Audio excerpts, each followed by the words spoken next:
नमस्कार मित्रांनो, पुन्हा एकदा माझ्या या चॅनलमध्ये मी आपल्या सगळ्यांचं स्वागत करतो। एका नवीन विषयासोबत मी आपल्यासमोर हजर आहे।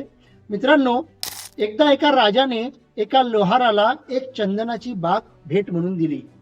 आता लोहाराला चंदनाचं महत्त्व काही माहिती नव्हतं, त्याची व्हॅल्यू काही माहिती नव्हती।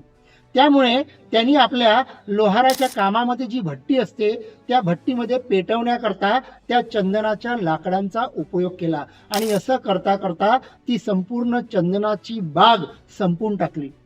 एकदा पुन्हा काही दिवसानंतर तो राजा जेव्हा तिथे फिरायला आला तेव्हा त्यांनी त्या लोहाराला त्या चंदनाच्या बागेबद्दल विचारलं। तेव्हा त्यांनी सांगितलं जे काही झालं ते। आणि मग राजाला पश्चाताप झाला। राजाने त्याला विचारलं की तुझ्याजवळ त्या बागेतलं कुठलं तरी लाकूड बाकी आहे का? योगायोगाने त्यातलं एक लाकूड त्यांनी आपल्या कुऱ्हाडीसाठी दांडा म्हणून वापरलेलं होतं। ते लाकूड त्यांनी राजाला दाखवलं। राजा त्याला म्हणाला की हे लाकूड घे आणि चंदनाच्या व्यापाऱ्याजवळ जाऊन त्याला ते विकून ये। लोहार जेव्हा चंदनाच्या व्यापाऱ्याजवळ गेला, ते लाकूड त्याला दाखवलं तेव्हा त्याला त्या छोट्याशा लाकडाच्या तुकड्याचे भरपूर पैसे मिळाले। आणि मग तेव्हा त्याला कळलं की या लाकडाची किंमत काय आहे।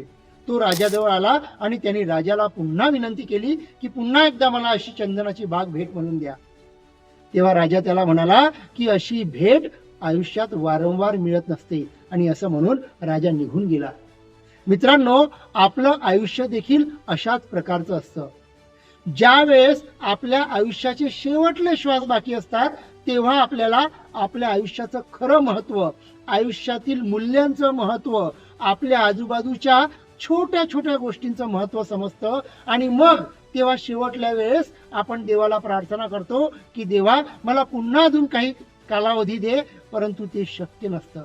म्हणून मित्रांनो, वेळ असतानाच आपल्या अवतीभोवती असणाऱ्या ज्या काही गोष्टी आहेत त्यांचं खरं मूल्य काय आहे। बऱ्याचदा आपल्या आजूबाजूला असणाऱ्या साध्या गोष्टी आपल्याला ज्या वाटतात त्या खरोखर खूप मूल्यवान असतात।